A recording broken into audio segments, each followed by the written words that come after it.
Want to get a chiseled look in the jawline? Sculpt and shape your jawline with added volume from Juvederm Volux XC. Juvederm Volux XC is an injectable gel specifically designed to be robust enough to improve moderate to severe loss of jawline definition. And it is the first and only hyaluronic acid filler approved for the jawline. Add volume to your jawline for a chiseled look with Juvederm Volux XC. For important safety information and to find a licensed specialist, visit Juvederm.com. That's Juvederm.com. Not for people with severe allergic reactions, allergies to lidocaine, or the proteins used in Juvederm. Common side effects include injection site redness, swelling, pain, tenderness, firmness, lumps, bumps, bruising, discoloration, or itching. There's a risk of unintentional injection into a blood vessel, which can cause vision abnormalities, blindness, stroke, temporary scabs, or scarring. Talk to a licensed specialist to find out if it's right for you. Visit Juvederm.com. That's Juvederm.com. Hello, happy Friday, happy June, and welcome to episode number 565 of Smart Podcast Trashy Books. I'm Sarah Wendell, and my guest this week is Elissa Sussman. She is back. She has a new book, Once More with Feeling, and of course, I wanted to talk all about it. This book is very much inspired by popular culture, and you'll find out which pieces very soon. But we talk a lot about the way stardom, and especially pop stardom, specifically has changed since the early 2000s. I do want to flag that because we're talking about pop stars from that period, there are references to disordered eating, anti-fat bias, and some absolutely astonishing misogyny. I will have links to everything we mentioned that you might want to be checking out in the show notes at smartbitchestrashybooks.com/podcast. I have a compliment this week, which makes me so happy, to Autumn. A recent scientific poll has revealed that you are more charming and entertaining and adorable than a gathering of 18 baby goats wearing matching handmade capes. Science is facts. If you've supported the show with a monthly pledge, thank you so very much. You're keeping me going. You're making sure that every episode has a transcript hand-compiled by Garlic Knitter. Hey, Garlic Knitter. And you help support this program, which means more than I could possibly say right now. If you would like to join the Patreon, the benefits are fantastic. I mean, I think so anyway. There is a Discord filled with some of the most lovely human beings, and there are bonus episodes every 2 weeks. So if you are interested and would like to support this program, have a look at patreon.com/smartbitches. This episode was brought to you in part by Lumi Deodorant. It's warm here. It's real hot. It's going to get real humid real soon. There's nothing more enjoyable than the humidity of a DC summer, except many other things. Thankfully, Lumi Deodorant makes it really easy for me to feel dry and comfortable, and they have new scents, which always makes me so happy. Lumi's best-selling scents like lavender sage, clean tangerine, and fresh alpine are terrific, but they also just launched mint cucumber and soft powder. I love soft powder scents, and I have a heads up, new customers get $5 off Lumi's starter pack with code SARAH30 at lumideodorant.com. You've heard me mention how much I like Lumi, and also my teenager as well really likes it. And we've ordered new products in the new scents to try them out. Some products will try to mask an odor with a fragrance, but Lumi really works. It's powered by mandelic acid to stop odor before it starts, and it can control odor for up to 72 hours. Lumi is uniquely formulated and was developed by an OBGYN. Lumi's starter pack is perfect for new customers. It comes with a solid stick deodorant, cream tube deodorant, 2 free products of your choice like a mini body wash and deodorant wipes, and free shipping. As a special offer for listeners, new customers get $5 off a Lumi starter pack with code SARAH30 at lumideodorant.com. That equates to over 40% off your starter pack when you visit lumideodorant.com and use code SARAH30. Are you ready to get started? Let's do this podcast. On with my conversation with Elissa Sussman. Hi, everyone. This is Elissa Sussman. I am the author of the just released Once More with Feeling, and also Funny You Should Ask, and several YA novels. I'm a writer who lives in Los Angeles with many pets. And some excellent plants, which I can see behind you. A lot of plants. A lot of plants. A lot of pets, a lot of plants. Yes. These are a good pair of things to have. I mean, what more do you need? Yeah. What more do you need? So congratulations. Thank you. Yay, second book. Yay. What is your favorite elevator pitch for this novel? For Once More Feeling, I wrote it down because it's a little it gets like, it came with the perfect elevator pitch. So I was like, I have to remember this, and I haven't memorized it yet. But Once More with Feeling is a friends to lovers to enemies to lovers romance about two former pop stars who reunite for the first time since a career-ending scandal to bring a musical to Broadway. Yes. So many things to ask you. So many things. Okay. It's a lot of elements in this book. I Yes. love when I look at a synopsis and I'm like, oh, wait a minute. I think I know what might have inspired this part. And I think I know what might have inspired that part. Oh, I hope I'm right. Mm-hmm. And I was right. Mm-hmm. I was very excited about that. So I know, funny you should ask, your first book is based partially on celebrity profiles, one particularly infamous celebrity profile in particular. And Yes. a lot of the book explores the sort of distance between the PR narrative of celebrity and the private narrative of celebrity. And like we talked about when you were on the show the last time, how journalists sort of straddle both sides. Like they have access to the PR machine, but they're also trying to get the private narrative as well. So please tell me some of the elements of pop culture that are in Once More with Feeling. Yeah. I mean, it's a lot of pulling from the, pop machine of, I believe our youth, I believe we're around the same age. Yeah. And how intense that was. And I feel like our culture is sort of revisiting how we took all of that in and how we didn't really question things we should have questioned. Yeah. We have the all of those great documentaries on Britney Spears, the Jessica Simpson memoir, which is amazing. And then just remembering that stuff from being a teenager. So I really pulled a lot from that, and just remembering how we talked about young women. A lot of these pop stars were growing up at the same time they were our age, and how easy it was to villainize them and make them seem like they were in control of their narratives, which they were not in control of anything. They were children, they were kids. Yeah. Like the older I get, the more I'm just like, 18 is like, you're a baby. You're so young. Oh yeah. I have a 17-year-old and I look at the 2000s and Britney and Christina and Jessica and Mandy Moore. And I look at that and I'm like, those people were my son's age, and I would never send him out into that environment by himself. Right. Yeah. It's really, it just seems really intense that it still happens, like I was reading, you read Jeanette McCurdy's memoir, which is incredible. Oh my gosh. And she's younger than us, but it's, that stuff is still happening. It's definitely still, the protections are not there yet. I think we've learned a lot. I think, I think young people coming into the industry are safer. I hope. But I don't know how much more safer. Yeah.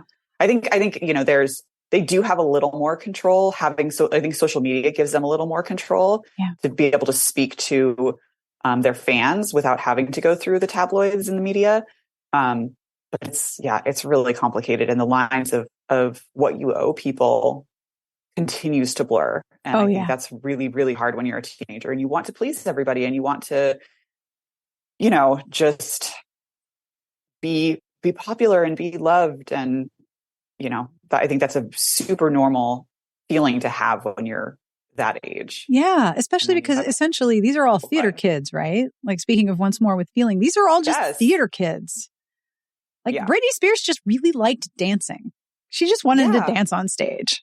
She wanted to dance on stage. She wanted to perform. Yeah. I think she did have musical theater aspirations. I think she, was, and like you listen to early tapes of her singing. Oh my gosh. On Star Search?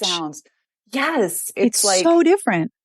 It's so different. And, I remember when she was doing some of her records, and I don't know much about music, but I remember having a roommate who was like, you don't understand how difficult it is, like, to do some of the things that she's doing just with her voice. Oh yeah. And I was like, we don't give her or Mandy Moore or Christina or Jessica, we don't give them any credit for having a lot of talent, like a lot of talent and charm and charisma. Oh, yeah. And the ability to make it look so effortless. So effortless. Yeah. And I think one of the biggest things that inspired this book, there's this great YouTube video where it juxtaposes, it's the Britney Spears performance where she does I Can't Get No Satisfaction, and I think it's Oops, I Did It Again. She did this like mashup. Yeah. I want to say it was like for the Grammys or something. And you can watch the rehearsal footage and the show footage. And it's, I mean, the way, like, you just really see how hard she's working. Oh, yeah. And how much work she's putting into it. And also, like, she is having a great time. Mm-hmm. She is like really enjoying it and like enjoying showing her body and enjoying sort of like being on, like, I mean, I'm projecting. It looks like she's having a good time. She's in rehearsal, but yeah, I mean, she is just like giving it everything. And that was just really a big inspiration for this book. Just like, because I wanted to write about someone who, I think sometimes you read a lot of like celebrity books about women being celebrities, mm-hmm. and especially like child celebrities. And it's about how they were forced into it, mm-hmm. and they didn't, they were really actually very shy, and they, were sort of told by other people that they have this talent.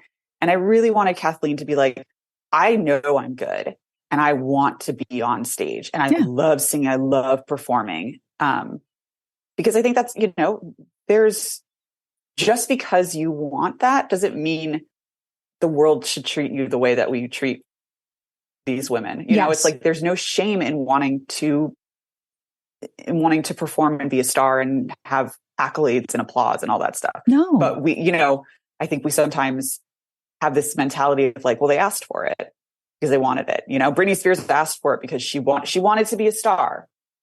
So yeah, we but get to do whatever we want. Like, you can set terms on how that works. If you're an adult, you do. But if you're a child star, then you get like no boundaries. Right. One thing that I think about a lot with especially that particular group of pop stars, because I mean, obviously, Once More with Feeling is based slightly heavily in Britney and Justin, and just a bit, right? Just a bit.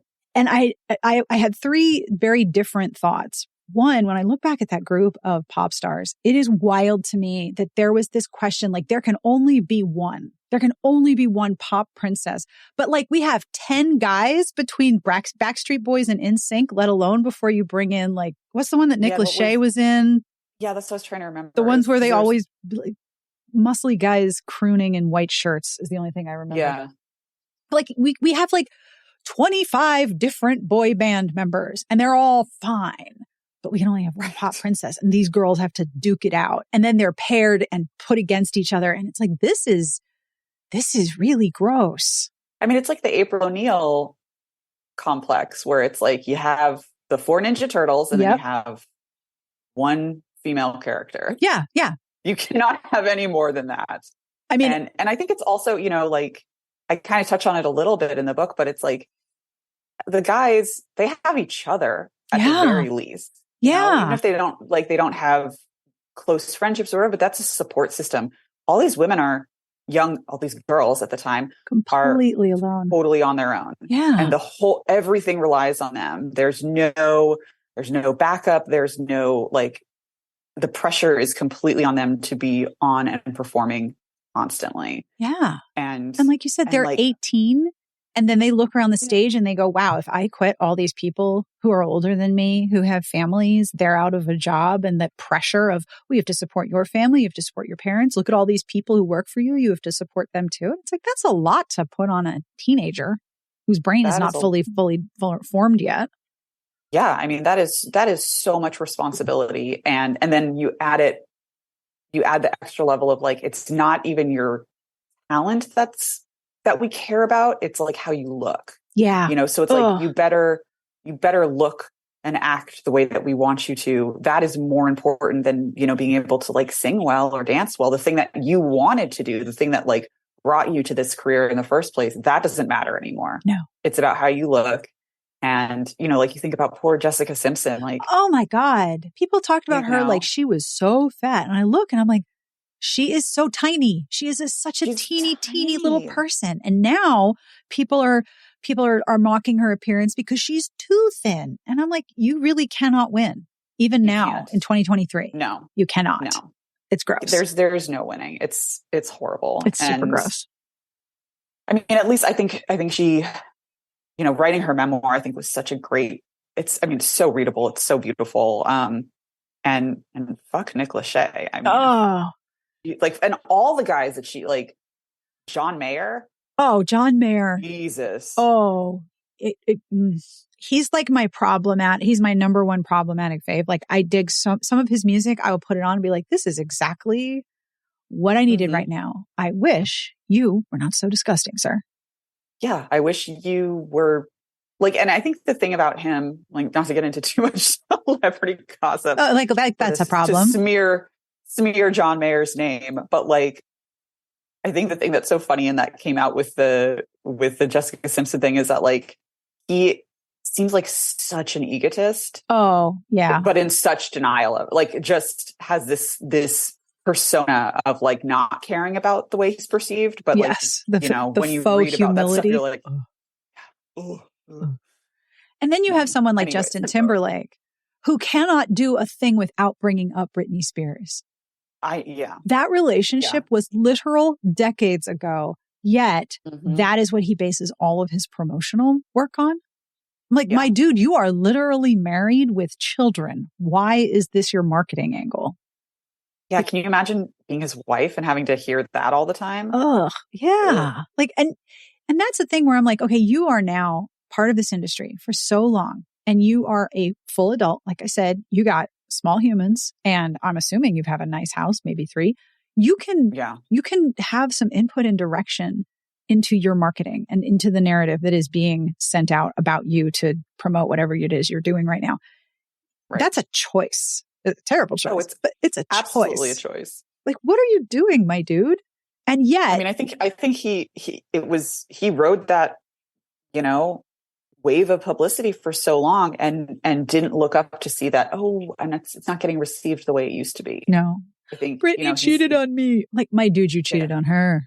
Like, so much. I mean, like so much. And also, like, so much of, a lot of stuff in Once More with Feeling is, like, about the fact that, like, the woman in the relationship gets all the pushback. Yes, like, that's what I was going to ask you about. About the guy that that Britney cheated with, and it's like, is it not? If you like pay attention to the rumors, like, you were close to that person too, but like, you felt you were keeping his identity secret. Like, you didn't feel the need to drag him into it. Yeah. And so I was, like, interested in exploring that dynamic of, like, it's always the woman's fault. It's always the woman's fault. It's always going to be her that's dragged with some kind of sexual consequence. You were too slutty. You were too pretty. You were too thin. You were too fat. You were too much. And then you have the element where these are theater kids. And part of being a theater kid is having a bit of a cringy, try hard element to your personality because you're a theater kid. It's baked in there. You can't, it's like Pop-Tarts. You can't separate the filling. There is an element of trying. And we are so unforgiving to women who try. Men, trying is fine. You can try as hard as you want. And I'm like, oh, he's so earnest. He's so in touch with his emotions. Look at him articulating what he wants. Any woman who tries, like, look at all of the hate Anne Hathaway got because she was trying. She was saying, this is what I want. Yeah. And people were like, oh, how dare you? How dare you want an Academy Award? You think, like, what actor doesn't? I mean, come on. Like, even Joaquin Phoenix, who said, oh, awards don't matter or whatever, like, he showed up to get his award. So I am relatively certain he had a tux fitting or 2 to prepare for the Academy Award. I'm sure. He didn't roll in there in a pair of sweats and be like, yeah, this is fine. Yeah. Yeah. So, I mean, it's just, there's no way to do it right if you're a woman. No. And like, as a former theater kid myself, it's like, I think it's so, that's why I love theater kids. It's like, I love the earnestness of, like, I want to do something that allows me to burst into song for really no reason. Yeah. And do it well. Like, oh my God, it's so great. It's so amazing. And that theater energy is contagious too. Like, one of my sons was in the pit orchestra for the spring musical this year, and my other son was on tech. So neither of them were on stage performing, but they were so into it. And they were all behind the scenes moving props around and playing. Like, it's amazing that we have enough talented musicians in this high school that they have a live orchestra for the musicals. It's not recorded. That's amazing. It's incredible. And the stage has an actual pit, like under the stage, there's an orchestra pit. I mean, in fact, you have a tech crew even. Yeah. I mean, I will say the pit does smell like pot 100% year round. No question. It, but it is a high school pit. So there you go. Yeah. But like, even that energy is the energy of being around somebody creating something fun is a wonderful, contagious, buoyant energy. And yet we punish women for displaying that. But a guy who tries and tries and tries, that's fine. That's fine. Yeah, of course. It's almost like he's doing us the favor, Mm-hmm. you know? And it's like, okay, no. Yeah. So in this book, in Once More with Feeling, you have what I call a douche triangle.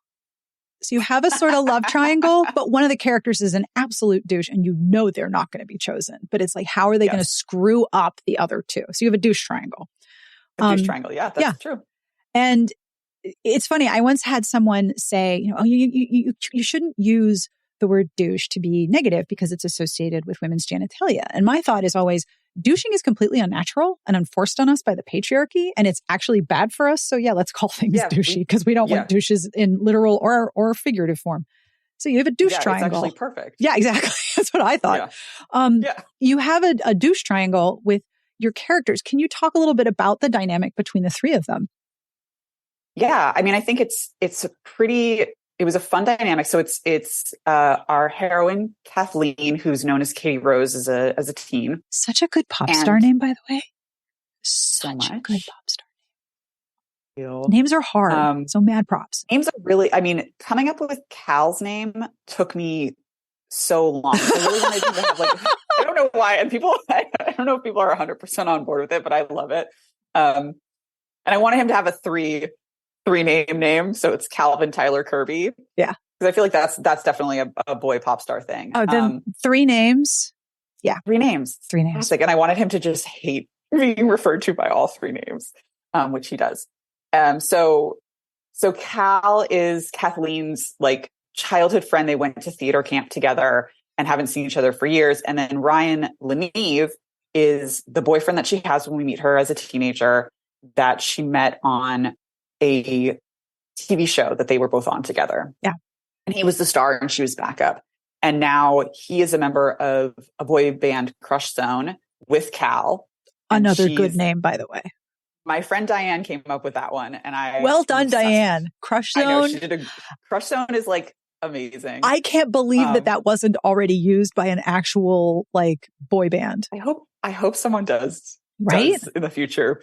I hope we can see a Crush Zone because that would be amazing. And so it's this, she's already in this relationship when she sees Cal again. Yeah. And it's it's on a little rocky, it's a rocky setting when we see them.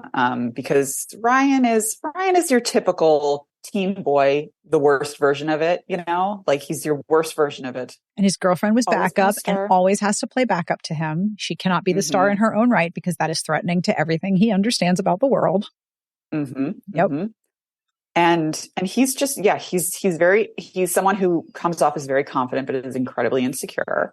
And is also sort of struggling with being one of 5 guys in a band while his girlfriend is the headliner, is the star. Mm-hmm. And, and I think that's pretty, I feel like most teen girls have met that guy, have been charmed by that guy, have wanted to date that guy, have thought that's good enough. And then you have someone who's like, oh, there are men out there that actually support your success and think you're great and, are not threatened by your talent. Yeah. And I think that's kind of it's a little bit of a revelation for her. I think you get used to, and she's just being, used to being told all of these things that Ryan is kind of echoing. Mm-hmm. He comments on her weight, but everyone is commenting on her weight. So that's a normal, weird or unusual. Yep. Yeah. And so it's this thing you don't know how messed up it is until someone else sort of shows you how messed up it is. Yeah. But yeah, so it's this kind of tricky tricky love triangle they're in, because also they are all in the public eye, and now everybody knows that Ryan and Katie are together. And so you can't just have a simple breakup. No. Everybody has to pick sides. Everyone has to pick sides.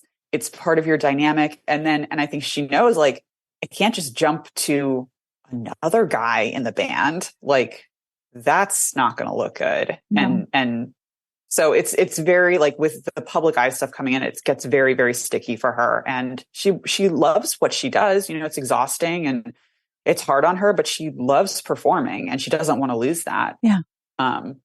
So in certain ways, she is still putting her career first by staying with Ryan. Yeah. And I kind of, you know, I like that about her. She's got that pragmatism, right? She's very pragmatic, and she's very, like, she, in a certain way, she does think about herself first. Yeah. In a way that, like, is a little damaging to her at that age, but no one else is thinking about her in that way. So she's being a little protective. And she keeps getting these conflicting messages from everyone around her. You are so important. Mm-hmm. You are talented. You are the headliner. You are it. You are not thin enough. You are not working hard enough. You're not quite enough. And so there's this constant cycle of being the headliner and then being constantly told, but you're still not good enough. Right. Yeah. You're not good enough. And, like, you know, even the thing that got you here in the first place, like your voice and your dancing, like we're gonna auto tune your voice. You're gonna lip sync live shows and stuff like that. And it's like they're slowly taking away the things that she really loved about this job. Yeah. And it's, you know, I think the further and further away it gets from that, the harder it is to maintain, like, excitement about it. So yeah, but she was a super fun character to write, because I love writing really confident, bordering on arrogant women. Like, I just think they're fascinating. We don't see enough of them, and I love them, and I don't want to punish them. I want them to have their happy endings, you know, and I want, like, I kind of, the way I think about my stories and writing is, like, it's a little bit of the Star Trek Next Generation mindset, which is so nerdy. But I feel like a lot of sci-fi and fantasy, it's like they show us how terrible the future is going to be. We are all fucked. We're like, this is just awful. And you look at Star Trek Generation and it's like, but what if we weren't trash? What if we all figured out a way to get along, had healthy, strong relationships, and loved each other and went and traveled the universe looking for new life? Like, that's kind of like, so that's the way I approach writing romance, where I'm like, it is that element of wish fulfillment, but it's like, I feel like we are capable of getting to a point where, you know, with both of my books, it's like that men are going to therapy on their own, that, you know, they're dealing with their shit by themselves, that women are confident and able to have a career, have a, like, dedicated, devoted partner who doesn't feel threatened by them. You know, it's like all of these things are possible. Yeah. Let's make it happen. Like, let's aim for that future, basically. And at the foundation of your characters, the women, like, they know what they're good at. Like, this is my thing. Yes. And I'm really good at this thing. And I don't need to pretend like I'm not. I know that I am. Let's move on from this whole, like, I have to be fake humble and, oh, really? You really like me thing? Like, no, I'm really good at this. Please get out of my way. Yeah. Yeah. I mean, I think it's like that was so much fun to write for Kathleen, because I think we see that in male characters all the time, but you know, and like, I really just wanted this character where, like, the thing, we're not really questioning her skill set. You know, we're sort of questioning, like, is she up for the challenge at this point in her life because of what's happened? But I don't think there's a moment where you're like, she can't pull it off. No, not at all. Like, as far as talent wise, like, you're like, you might get in your own way and mess things up, but, like, you have the talent to be on Broadway. You have the talent to make it. Yes. And she knows it. And she is also works really hard to get there. You know, it's not like she's just like, I'm talented. She's like, I'm talented, but I also know that I have to practice and work and dedicate myself to this. And this is my priority. This is what's important to me. Yeah. It's like the fact that Celine Dion, even at the height of her career, still had voice lessons and still had a vocal coach and still did exercises and still did lessons to sing better, even though she was at the time, arguably the biggest singer in the world. Yeah. I mean, she's Celine Dion. Yeah, exactly. She's Celine Dion. Yeah. And it's so interesting to me. I think that one of the things that happens in the book, and I'm trying to avoid spoilers, it's kind of in the cover copy.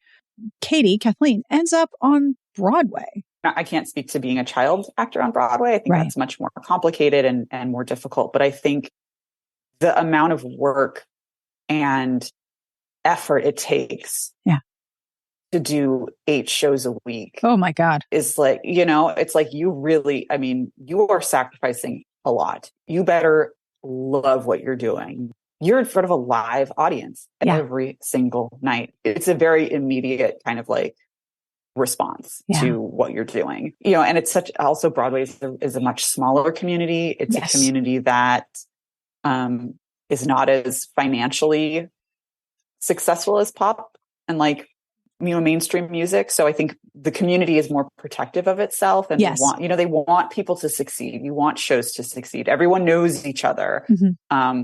So it is, that community I think is helpful. I mean, it's also interesting because I think both like pop stars, for female pop stars in general, and like it's a very similar audience. It's a lot of young women who are watching these things, and it's like the thing I think you get from it is like all of this emotion, and it's so raw and pure, and it's so exciting, and you're surrounded by other people like you. And as a society, we really don't value that as a barometer of any kind of success, which of course is totally ridiculous. I think with female pop stars, it's like they're always looking for a reason to be like it's a fluke. Yeah. This is a very fragile fame, and it can be taken away from you very quickly. Exactly. Whereas like with men, it's like, no, we are going to give them a chance no matter what. Like you can't tell us that they're done. No, we're going to keep giving them a chance. Whereas like with women and artists with largely female audiences, it's like, are you sure? Are you really sure that that's what you like? I feel like the society feels more comfortable with young female fans of boy bands than they are of like young female fans of female singers. Yeah. It's like they create this sort of like over-sexualized young woman. Yeah. And then they're like, she's a terrible role model. Yeah. Yeah. Like you literally created her. Like right? You created her. You're the one like zooming in on her boobs and her ass, like on national television. There's like a whole team involved. Yeah. Yeah, exactly. It's ridiculous. So when you were researching this book, what were some of the things that you read or watched? Like what elements play into this? Because obviously there's Brittany and Justin, but what other research did you happily do? And what are some things that surprised you? I'm so sorry that you had to watch all this fun pop culture and read all these magazines. It just sucks. It's terrible. I mean, the Britney documentaries, like I mentioned before, and the Jessica Simpson memoir and Jeanette McCurdy's memoir, those were all super, super helpful in just sort of seeing behind the scenes of the pop star world, because I just don't really know that much about it. I come from a theater background. So I used to work in theater, and I did theater in college. I did theater outside, like when I graduated. So the behind the scenes stuff is from experience. Yeah.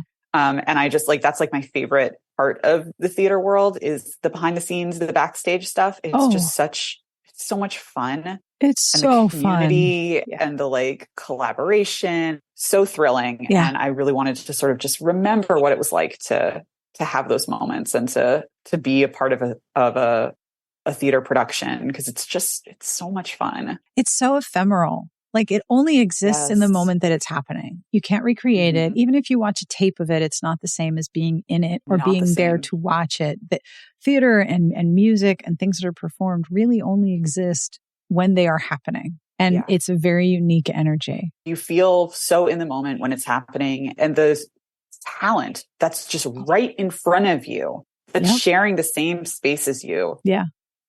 And the energy of the audience and the crowd, it's great. It's like, there's really nothing like it. Do you have favorite musicals? Like if there was a production, you'd be like, I don't care how much it is, I'm getting tickets. Into the Woods, always. I always will try to go see Into the Woods. Oh, good one. That is like, it's one of my favorite. I mean, it's also one of the first shows I remember watching, because I watched the PBS version of it when I was a kid. Yeah. I think it's one of the first shows I saw live. And it's just been a very... And it's magic. It's magical. It's magic. It's magic. And it perfect, because it's like funny, but also dark. And, and I love fairy tales. So it's just all of it is connected. So what books are you reading that you would like to tell people about? Okay. So you guys, there are so many great books coming out in June in particular. Oh, June's bonkers. June is bonkers. So I'm going to try to guide you. But I mean, pretty much any romance you pick up in June is going to be amazing. There's so many great books out there. But I really, really love, these are 3 books I blurbed. Okay. I am so excited for people to read. Ava Wilder has another book coming out called Will They or Won't They, which is also a like celebrity romance. And it's like two people who are on a show together who like haven't spoken in a really long time. And there was like definitely sexual tension. And it's delicious. It's so angry. Ooh. And sexy and good. And she like, it's, if you loved her first book, you are going to go bonkers over this one. It's so good. And then sort of on the sweeter side of things, Matthew Norman wrote a book called Charm City Rocks, which is kind of like, what is the John Cusack movie? Say Anything? High Fidelity. High Fidelity. It's High Fidelity, like meets, I don't know, like where the woman is a former rock star and he like works for a record store and he's like he's like a childhood fan of hers. It is very sweet, really funny. It's written in a really interesting way. Highly recommend. It feels very new and very fresh. And then this is a book I think everyone should be reading, which is Rachel Lynn Solomon's Business or Pleasure. Oh, it is so good. Really? It is like the sexiest book about consent and communication it's just so hot and fun and well written. And like Rachel Lynn Solomon is an amazing writer to begin with. Right. But like, this is just like, when you see people leveling up, like you're just like, holy shit. Like you're doing something really special with this book. So I love it. Go get those books, guys. They're so good. Everyone's gonna be talking about them. Thank you. My gosh. So where can people find you if you wish to be found? I wish to be found. Well, yes. I am on Instagram and that's pretty much it. I can't imagine why you're not anywhere else. I mean, it's a bit of a shock. But that's the way it is. Fabulous. That's my life right now. So it's just Elissa Sussman at Instagram. I'm endeavoring to put more pictures of my pets online because right now it's just promo. But I promise I will put some pictures of cute dogs and a very, very cute cat.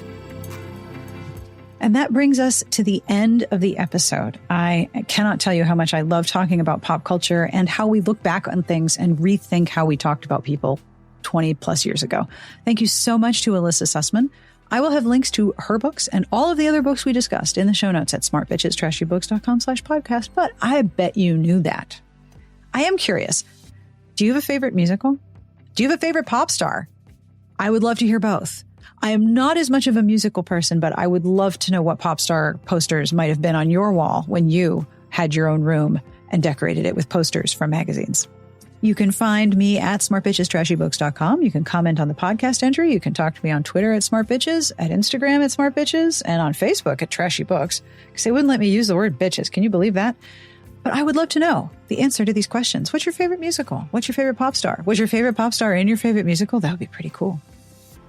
I always end each episode with a terrible joke, and this week's joke comes from the podcast Patreon Discord from Divine Kitty Cat. Thank you so much for this joke. Why was the donut at the dentist? Why was the donut at the dentist? To get a filling. All right, so now I got another question though. What's your favorite donut? I absolutely love the donut at Dunkin' Donuts that is a powdered sugar donut filled with what is essentially icing. It's either vanilla cream or chocolate cream. I prefer the vanilla cream. I'm basically eating icing encased in a donut. So I'm curious, what's your favorite? And, commiserate with me. Is the icing-filled donut the best? Yes, it is. On behalf of everyone here, we wish you the very best of reading. Have a wonderful weekend, and we will see you back here next week. Smart Podcast Trashy Books is part of the Frolic Podcast Network. You can find more outstanding podcasts to subscribe to at frolic.media/podcasts. Now I want donuts.